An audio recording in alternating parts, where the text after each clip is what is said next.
সকাল বন্ধুরা, তোমরা সবাই কেমন আছো? আশা করি তোমরা সবাই খুব ভালো আছো। আর তোমাদের সবাইকে জানাই আমার অনেক অনেক ভালোবাসা, সেই সঙ্গে বড়দের অনেক প্রণাম। অনুজ ব্লগে তোমাদের অনেক অনেক ওয়েলকাম জানিয়ে আজকের ব্লগটি শুরু করছি। আর এখন সকাল 6টা, আর আজকে হচ্ছে রবিবার। তো তোমাদের সঙ্গে নিয়ে আজকের ব্লগটি শুরু করছি।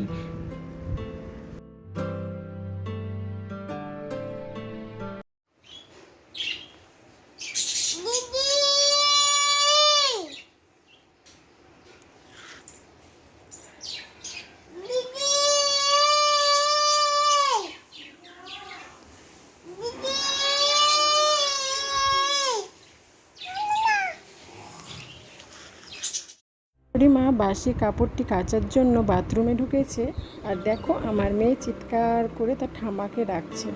আর সে ঠাম্মাকে দিদি বলে, তো দিদি দিদি বলে চিৎকার করে ডাকলো।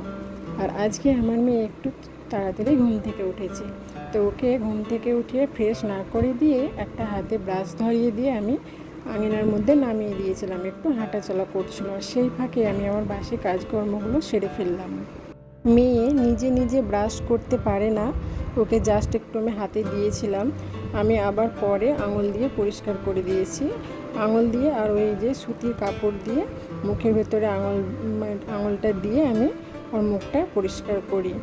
আর রোজ ও ঘুম থেকে ওঠে, আর ওকে ঘুম থেকে ওঠার পর একটু সময়ের জন্য আমি আঙিনার মধ্যে নামিয়ে দিই। ও আঙিনাটা এদিক ওইদিক পুরোটা ঘুরে ঘুরে দেখে, হাঁটাচলা করে, এইভাবে সকালটা ওর কাটে। তারপরে তখন আমার বাসি কাজকর্ম হয়ে যায়, তারপরে তখন আমি নিজে ফ্রেশ হয়ে যাই, তারপরে ওকে মুখ চোখ মুছে ফ্রেশ করে ফেলি। সব দিন সমান হয় না, কোনো দিন ওকে আগে ফ্রেশ করাই, তারপরে আমি নিজে ফ্রেশ হই। আবার কোনো দিন আমি আগে ফ্রেশ হই, তারপরে ওকে ফ্রেশ করাই, এরকমটাই চলে। তো তারপরে দেখো আমি খালি পেটে ওকে একটু জল খাইয়ে দিলাম। আর এরপরে চলে এসেছি রান্নাঘরে, কারণ সকালে ওকে যে জলখাবারটা খাওয়াই সেটা রেডি করছি। আর ওকে আমি সকালে সেরিল্যাক্স খাওয়াই। আর এই যে 1 চামচ মতো সেরিল্যাক্স আমি নিয়ে নিলাম। আর আমার মেয়ে ঠিক যতটা পরিমাণ সেরিল্যাক্স খায় আমি ততটা পরিমাণই বানাই। আর সকালবেলায় ওই 1 চামচ মতোই খাওয়া দাওয়া করে, তো 1 চামচ মতোই আমি তৈরি করে নিলাম। তোমরা কি এই ইম্পর্টেন্ট নোটিশটা লক্ষ্য করেছো? Step for safe food handling and storage. প্যাকেটে যেরকমটা বলা রয়েছে আমি কিন্তু সেইভাবেই সেরিল্যাক্সটা রাখি। মানে হচ্ছে এই যে একটা খামের মধ্যে সেরিল্যাক্সটা থাকে, তারপরে এই প্যাকেটটা থাকে। তো প্যাকেটটা কেটে কিন্তু আমি একটা কন্টেনারের মধ্যে ভরে রাখি না সেরিল্যাক্সটা, এই প্যাকেটটা সমেত আমি কন্টেনারের মধ্যে ভরে রাখি। তোমরা একটু আগে দেখতেই পেলে। তো এটা এইটা এখানেই সেটা লেখা আছে। তো এইভাবে কিন্তু আমি সেরিল্যাক্সটা রাখি। তো তারপরে দেখো মেয়েকে আমি সেরিল্যাক্সটা এখন খাইয়ে দিচ্ছি। আর আমার মেয়েকে খাওয়াতে খুব কষ্ট, এটা ওটা দেখিয়ে কিন্তু ওকে খাওয়াতে হয়। আর ও খাওয়ার সময় খুব জ্বালাতন করে। তো এরপরে দেখো মেয়ের নখগুলো আমি কেটে দিচ্ছি। কদিন থেকে ভাবছিলাম যে ওর হাতের নখগুলো অনেকটা বড় হয়েছে, কেটে দেব, তো সময় হচ্ছিল না। তো আজকে এই যে নখগুলো কাটতে বসেছি। তো আমি নেল কাটার দিয়ে ওর নখগুলো কেটে দিই। তো আজকে আমি নেল কাটারটা যে কোথায় রেখেছি খুঁজে পেলাম না, তো আমাকে বাধ্য হয়ে এই ব্লেডটা দিয়ে নখগুলো কেটে দিতে হচ্ছে। তো যাই হোক, মেয়ে আমার খুব সুন্দরভাবে নখগুলো কেটে নিয়েছে। আর আমিও খুব সূক্ষ্মভাবে আর সাবধানে নখগুলো কাটছিলাম। আমারও খুব ভয় করছিল যে ও নড়ে গেলেই কিন্তু কেটে যাবে। তো সেই ভয়ে আমি খুব সাবধানে ওকে নখগুলো কেটে দিয়েছি। আর ও খুব সুন্দরভাবে নখগুলো কেটে নিয়েছে। দেখো পেছনে যিনি দাঁড়িয়ে আছেন উনি হচ্ছে আমার শাশুড়ি মা। উনি আমাকে বলছিলেন যে দেখো সাবধানে কাটো, ব্লেড তো যদি নড়াচড়া করে তো কেটে যাবে। তো যাই হোক, দেখো খুব সুন্দরভাবে ওর আমি নখগুলো কেটে দিয়েছি। আর এখন টিস্যু ওয়েবস দিয়ে আমি ওর নখগুলো আঙুলগুলো একটু পরিষ্কার করে নেব। আর এই যে দেখো ও নখগুলো কাটার পর দেখছি আঙুলগুলো। মেয়েকে আমি যা বলি ও কিন্তু শোনে। ওকে আমি বলেছিলাম যে শোনা, তুমি নড়াচড়া করো না, আঙুল কেটে যাবে আর উফ হবে। ও একটু আঘাত পেলে সেটাকে উফ বলে।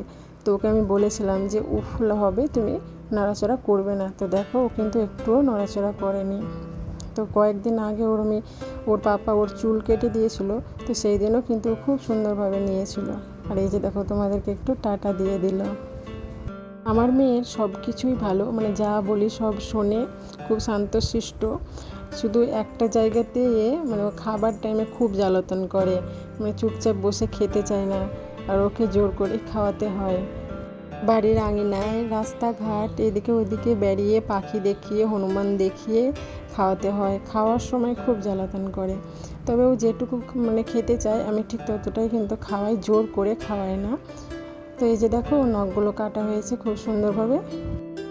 তো এরপরে দেখো কিছু জামা কাপড় ছিল, সেইগুলো কেচে পরিষ্কার করে মেলে দিয়েছি, আর আমি যে নাইটিটা পরেছিলাম সেটাও পরিষ্কার করে মেলে দিয়েছি। তো তারপরে চলে এসেছি এই যে রান্নাঘরে, মেয়ের জন্য জলখাবারে যে আমি এটা খিচুড়ি আর ডিম সেদ্ধটা খাওয়াই সেটা এখন বানাচ্ছি। খিচুড়িটা আমার হয়ে গেছে, আর এই যে এখন ডিমটা কেটে নিচ্ছি। তো মেয়েকে এখন আমি এই জলখাবারটা খাওয়াবো, আর এই জলখাবারটা আমি ঠিক 9:30টার সময় খাওয়াই। তো এই যে দেখো তৈরি হয়ে গেছে, এখন খাওয়াবো। এখন বাজে 11:30, আর এই যে দেখো নিম পাতাটা আমি সেদ্ধ করতে দিয়েছি, ওই জলটা দিয়ে আমি মেয়েকে স্নান করাবো। আর এই যে আমি এই নারকেলের তেলটা ইউজ করি, আর মেয়েকে আমি এই গরমকালে নারকেলের তেল মাখাই, সর্ষের তেল মাখাই না। তো আজকে ওকে একটু সাবান মাখাবো, তো সেই জন্যে শুধু ওই মাথাটাতেই তেল দিচ্ছি, গায়ে তেল দেব না। আর আজকে ওকে একটু সাবান দিয়ে ভালোভাবে স্নান করাবো। আর এই যে দেখো আমার মেয়ে নিজে নিজেই তেল মাখতে শুরু করে দিয়েছে, খুব সুন্দরভাবে পেটের মধ্যে হাতটা বুলিয়ে তেলটা মাখছে। মেয়েকে আমি সপ্তাহে 2-3 দিন এইভাবেই স্নান করাই। এই নিম পাতাটা ফুটিয়ে যে জলটা বার হয়, সেই জলটা আর একটু ঠান্ডা জলের সঙ্গে মিশিয়ে এইভাবেই আমি স্নান করাই। এতে কিন্তু মানে চুলকানি বলো, তারপরে ঘামাচি বলো, এসব কিন্তু হয় না। তবুও একটা দুটো ঘামাচি হয়েছে, তো সেগুলো কিন্তু মিলিয়ে গেছে। এইভাবে নিম পাতার জল দিয়ে স্নান করিয়ে কিন্তু ঘামাচিগুলো মিলিয়ে গেছে। তো রিসেন্টলি আমি একটা পাউডার ইউজ করছি, যেটা কিন্তু ঘামাচির পক্ষে খুব ভালো। আমার মেয়ের মানে কিছুদিন আগে ঘামাচি হয়েছিল, এখন কিন্তু এই পাউডারটা মাখার জন্য ঘামাচিগুলো সব মিলিয়ে গেছে। তো কিছুদিন আগে ঘামাচি হয়েছিল, তো আমি ডক্টরের পরামর্শ নিয়ে ওই পাউডারটা কিনেছি। পাউডারটার নাম হচ্ছে ক্যান্ডিড পাউডার। একটু পরে তোমাদের পাউডারটা দেখাচ্ছি। তো ওই পাউডারটা কিন্তু ঘামাচির পক্ষে খুব ভালো, এটা আমি এখন মাখাচ্ছি। আমার মেয়ে কিন্তু ঘামাচি থেকে খুব মুক্ত আছে আর কি, ঘামাচিগুলো সব মারা গেছে, এখন সুস্থ আছে ও। তো এই যে দেখো মেয়েকে স্নান করিয়ে নিয়ে চলে এসেছি, এখন একটু বাবু করে দিচ্ছি। তো এই যে দেখো এই পাউডারটা, এটা হচ্ছে ক্যান্ডিড পাউডার। আমি কিন্তু ডক্টরের পরামর্শ নিয়েই কিন্তু মেয়েকে মাখাচ্ছি। তোমরা যদি তোমাদের মেয়ে বা ছেলেকে মাখাতে চাও, তো অবশ্যই তোমাদের বেবির যে ডক্টর তাদের কাছে একবার জিজ্ঞাসা করে নেবে যে তাদের স্কিনে সেটা সাপোর্ট করবে কি না। আমার মেয়ে কিন্তু কোনো সাইড ইফেক্ট হয়নি, বেশ ভালোই আছে। একবার পাপা বলো,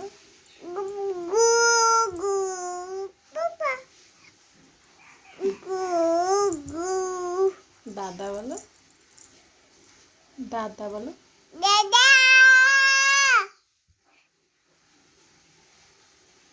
মাসি বলো, মাসি,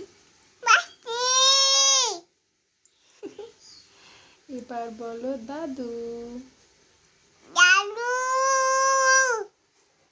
এবার বলো কাকু, কাকু, এবার বলো মামা, মামা, এবার বলো পিসি, পিসি, এবার বলো, এবার কি বলবে? হ্যাঁ, তো ঘুঘুর ঘু করবো। হ্যাঁ হ্যাঁ, ঘুঘুর ঘু করবো তো।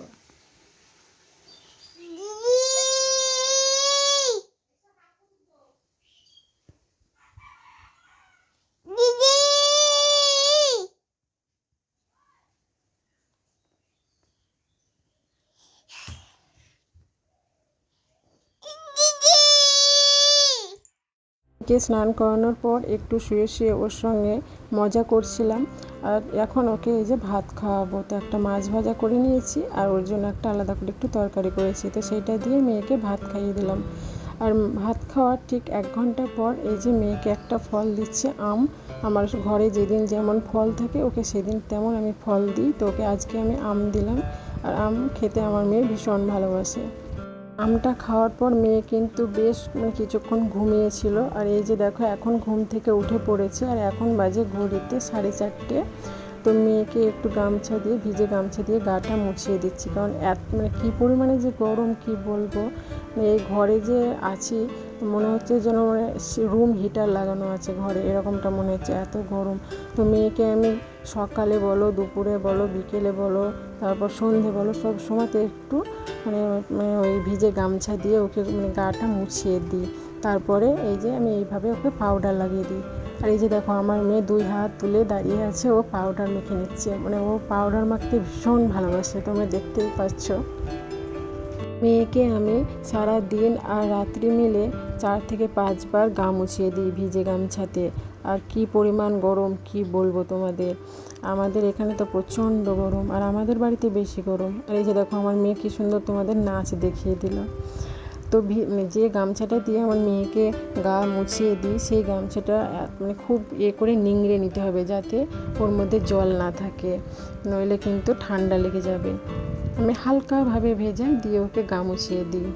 তো এখন ওকে রেডি করে নিলাম, কারণ মা ওকে নিয়ে একটু বিকেলে বেড়াতে যাবে, তো সেই জন্য ওকে আমি ফ্রেশ করিয়ে দিলাম। আর এই যে এখন একটু জল খাইয়ে দিলাম, এখন মায়ের সঙ্গে একটু বেড়াতে যাবে।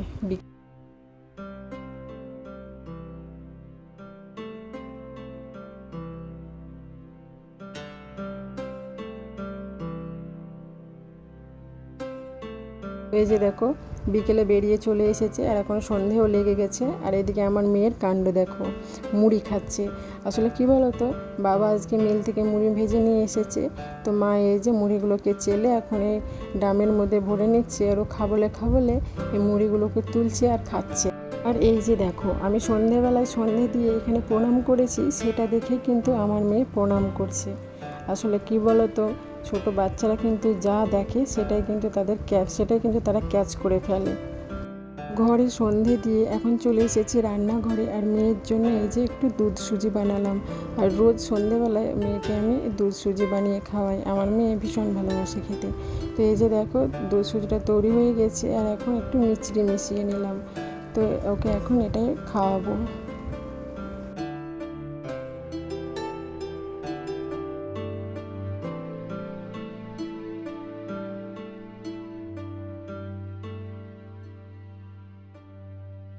আর এই যে দেখো মেয়েকে খাওয়াতে বসে গেছি, আর আমার মেয়েকে খাওয়াতে খুব কষ্ট, ওর সঙ্গে একদিকে গল্প করতে হয়, এটা ওটা দেখাতে হয় হাত দিয়ে, তারপরে ওকে খাওয়াতে হয়।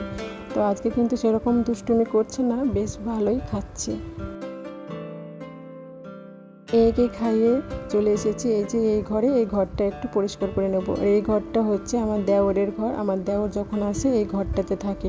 তো আজকে হচ্ছে রবিবার, ও আসবে, তো সেই জন্য আগে যে বেডশিটটা পাতানো ছিল সেটা তুলে ফেলে একটা পরিষ্কার বেডশিট পেতে নিচ্ছি। আমার দেওর প্রতি সপ্তাহে বাড়ি আসে না, অনেক দূরের রাস্তা, তো সেই জন্য ওই 2-3 সপ্তাহ পর পর বাড়ি আসে, আর বাড়ি ফিরতে ও রাত 10টা-11টা বেজে যায়। তো এই যে দেখো মেয়েকে রাত্রে জলখাবারটা খাইয়ে, মানে আজকে রাত্রে জলখাবার খাইয়েছি, ওই যে দুধ রুটি খাইয়েছি, তোমাদেরকে আর দেখালাম না। তো সেটা খাইয়ে এই যে মেয়ে এখন ঘুমিয়ে গেছে।